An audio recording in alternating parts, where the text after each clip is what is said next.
अस्सलाम वालेकुम एवरीवन। उम्मीद है आप सारे ठीक ठाक होंगे। Continuing from where we left before, हम लोगों ने फिजिकल इन्वायरमेंट के बारे में गुफ्तगू कर ली है। Now we move towards the biological environment. और बायोलॉजिकल कंपोनेंट क्या है इन्वायरमेंट का?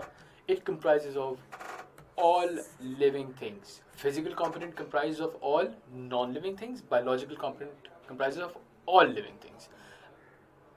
इसका हमने नाम क्या दिया था? हमने इसको नाम दिया था, जो इसका एक और जागे यूज होता है, बायोटिक फैक्टर्स।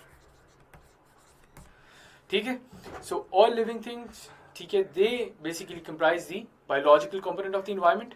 क्या होता है, इनकी इंपॉर्टेंस क्या है? That they interact with the abiotic component and they formulate different ecosystems. So ये जो इन्वायरमेंट के मीडियम के ऊपर जो सोशलाइजेशन है of the biotic factors and the abiotic factors, ठीक है, this gives rise to an ecosystem. Ecosystem क्या है? एक different social setting for in accordance with the different parts of physical environment and biological environment present in a particular region. ठीक है, मिसाल लेके दे दी जाए तो पॉन्ड इकोसिस्टम रहता है। पॉन्ड के अंदर रहते हुए जो वहाँ की लाइफ है उसकी फिजिकल एनवायरनमेंट के साथ जो इंटरेक्शन है और उसकी जो utilization, that is completely different. In the same manner forest के अंदर बिल्कुल डिफरेंट है, डेजर्ट्स के अंदर बिल्कुल डिफरेंट है। That is why they are known as different ecosystems.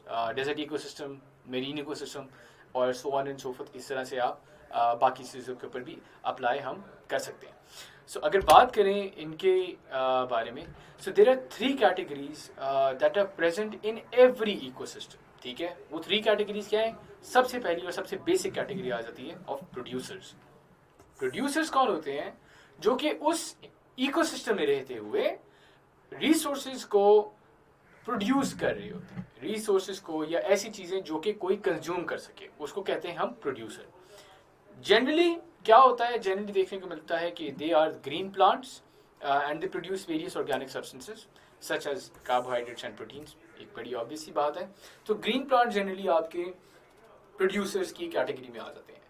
जहां पे आपके प्रोड्यूसर्स मौजूद हैं, वहीं पे आपके कंज्यूमर्स भी मौजूद हैं। कंज्यूमर्स क्या है? कंज्यूमर्स वो बीइंग्स हैं जो कि प्रोड्यूसर्स के प्रोड्यूस को यूटिलाइज करते हैं। ठीक है, किसी भी तरीके से यूटिलाइज कर सकते हैं, खा सकते हैं या उसको यूज करके कोई और चीज बना सकते हैं। ठीक है, so they are the consumers. Lastly, very importantly, there is a third category of decomposers. Producers ने बनाया, कंज्यूमर्स ने कंज्यूम किया, और कंज्यूम करके जब उनकी एक लाइफ, एक मुद्दत ख़त्म हुई, तो उस मुद्दत के बाद जो एक डेड बॉडी बच जाती है, उसको डीकम्पोज करना भी बड़ा ज़रूरी होता है। और डीकम्पोजर्स जो हैं, उन्हीं की ये रिस्पॉन्सिबिलिटी बनती है। सो ये क्या है? ये ओवरऑल इन तीनों का एक नेक्सस है जो कि एग्जिस्ट करता है इन द बायोलॉजिकल इन्वायरमेंट, और यही बायोलॉजिकल इन्वायरमेंट को डिफाइन भी कर रहा होता है। Producers, consumers, decomposers. मिसाल ले लेते हैं। मिसाल के तौर पे लेट्स से आपके प्रोड्यूसर्स थे, हम कंज्यूमर्स की मिसाल लेते हैं ह्यूमंस की। प्रोड्यूसर्स में वही बात, आपके प्लांट्स हो गए। हमने प्लांट्स को इस्तेमाल किया, खाना खाया, and then at the end of the day when we die, so हम डाई, जब when we die then the decomposers they start their job. और वो क्या करते हैं? हमारी डेड बॉडी को वो डीकम्पोज करते हैं, and they return all the nutrients, all the resources that we have used on ourselves back to the environment for the producers to utilize and produce for the next consumers. समझ रहे हैं? So all in all, this is a whole cycle that is going on. ठीक हो गया? So मिसाल हमने क्या दी? Plants, उनको हम लोगों ने consume किया, and then decomposers, उन्होंने back to square one हमारी चीज़ों को इन्वायरमेंट में भेज दिया। So we are all back to square one at any instance in our lifes. हमारी ज़िंदगी में ऐसा वक्त आता है, मरने के बाद, ज़िंदगी में तो नहीं खैर आता, ज़िंदगी के बाद ही आता है, तो उसके बाद we come back to square one where we all started from. ठीक है, मट्टी से हम बने, मट्टी से हम वापस आ जाए। तो ये जो बात कही जाती है ना, उसका मतलब बेसिकली ये है कि मट्टी से हम बने, मट्टी से हम लोगों ने चीज़ें उगाई, खाया पिया, वापस वहीं पे। So this is all part of the biological environment. Moving forward with the social environment. Now we know कि आपके यहाँ बायोलॉजिकल इन्वायरमेंट एग्जिस्ट करती है. We know that we have this क्या कहते हैं physical component of the environment as well. So we have biological component of the environment, we have the physical component of the environment, and we know कि इनका जो एक relationship है या इनका जो मिलना जुलना है वो it gives rise to an ecosystem.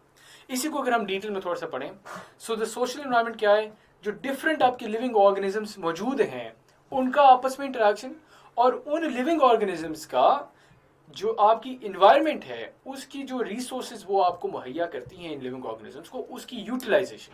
So this is a two way thing जिसके अंदर आप दूसरे ऑर्गेनिजम्स के साथ भी इंटरेक्ट करें और दूसरी सतह के ऊपर आपको जो रिसोर्सेज मुहैया की जा रही हैं आप उनका भी इस्तेमाल करते हुए अपने आप को सस्टेन करें. ठीक है. सो this is comes under the ambit of social component of the environment.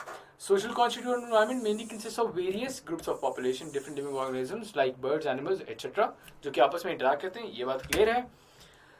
अच्छा, इंटरैक्ट इन्होंने आपस में किया, एक तो आपस में इनका पूरे का पूरा सिस्टम बना ही बना. ठीक है ना. इसके अंदर दे कम इनटू अ स्टेट जिसके अंदर प्रेसिडेंट सेट होता है, एक नेचुरल सिस्टम बनता है. ठीक है. इसी को किसी हद तक अपने लफ्जों में बंद करते हुए एरिस्टोटल ने कहा, one of the famous Greek philosophers, that man is a social animal. ठीक है. एक सोशल एनिमल है जो कि सोशलाइज करता है ना अपने डिफरेंट लोगों के साथ, और उसके अंदर बात समझने की ये है कि सोशलाइजेशन जो है वो सिर्फ बंदे तक महदूद नहीं होती. आपकी सोशलाइजेशन इर्द गिर्द में मौजूद तमाम लिविंग और नॉन लिविंग चीज़ों के साथ भी होती है. तो लिविंग चीज़ों के साथ जो होती है उसके अंदर आपकी जो सबकत है जानवरों के ऊपर वो किस तरह से है, वो आपके इंटरेक्शन के थ्रू है. ठीक है. इन द सेम मैनर आपका जो अपने इर्द गिर्द वाले लोगों के ऊपर जो आपका एक सिस्टम बनता है, जो आपके कंपैट्रिएट्स होते हैं या overall global citizens of the world हैं, उनके साथ जो आपका एक सिस्टम बनता है वो किस तरह से बनता है, through laws, policies, proper functioning of the society. अब proper functioning of the society कैसे होगी, जब आप डेवलपमेंट करेंगे. Human beings and development go hand in hand. ठीक है ना.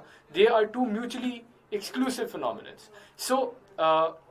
Mutually inclusive phenomenons, right. So उसी में अगर आप देखें तो डेवलपमेंट हम किस तरह से करते हैं, by utilizing the resources that the environment gives.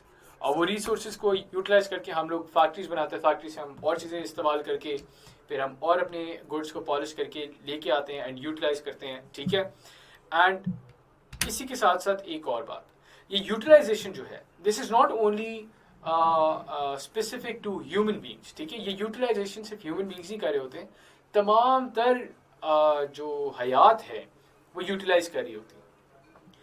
All living creatures build their own houses, prepare food and release waste materials to the environment. So ये जो पूरे का पूरा सिस्टम है that is known as the social component of the environment. सारे living organisms अपना अपना एक घर बनाते हैं. ये तो हम लोगों ने बनाया है. शेर का अपना घर है, रैबिट का अपना एक होल होता है, बिल्ली का अपना एक नेचुरल एनवायरनमेंट के अंदर घर होता है. सही है. सो ये तमाम चीज़ें आ जाती हैं इसके एम्बिट के अंदर. सो कहने का मकसद कि social environment applies the social component environment like the biological physical component applies to everything that is part of the environment.